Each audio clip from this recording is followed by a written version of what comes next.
Well, I was sitting at the house. I basically didn't do that much that day. It rained that day.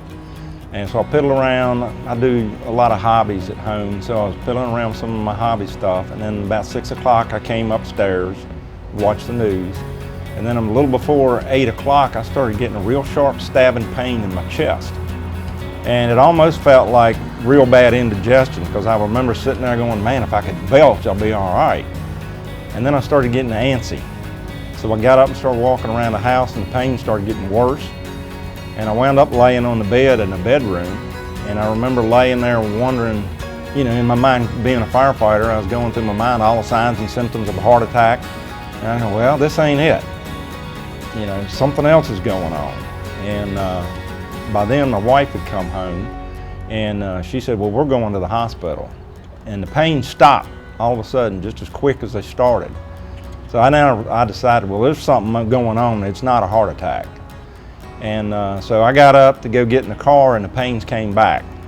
So I went back, laid on the bed, and they called a rescue squad and took me to the hospital, put me on a heart monitor. Then I think they must have been switching pads around or something, or hooking up more equipment and, you know, getting in IVs or something. And then the medic that I knew, he was kneeling by the cot. And all of a sudden, everybody looked up at a monitor. I didn't hear or see anything, but all of a sudden I noticed everybody looked at the monitor, and he looked at me and he said, you're having it. So I had the heart attack in the ER.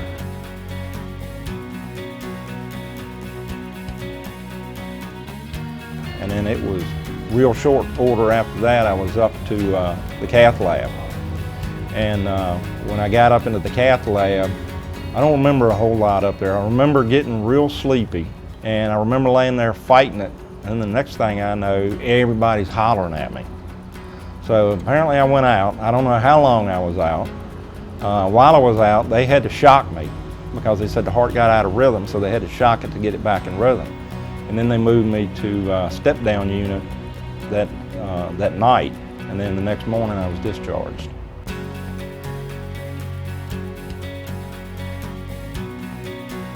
But so far I've been lucky, no issues, I feel great.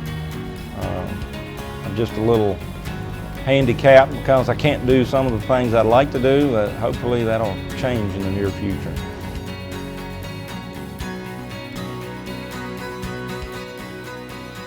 Everybody from the rescue squad, you know, the body type rescue squad, to the time we got to the hospital, ER, it was, you know, teamwork all the way. It was like everybody was on the same page. I remember when I came out of the medic unit and was coming down the hall, there was a nurse standing in the hall waving, so we knew, you know, where I was supposed to go. And then once we got into ER, I mean, there was a lot of people in there, you know, busy as bees. After that, then I came down into the CCU, and all the nurses there were great. It was a good experience.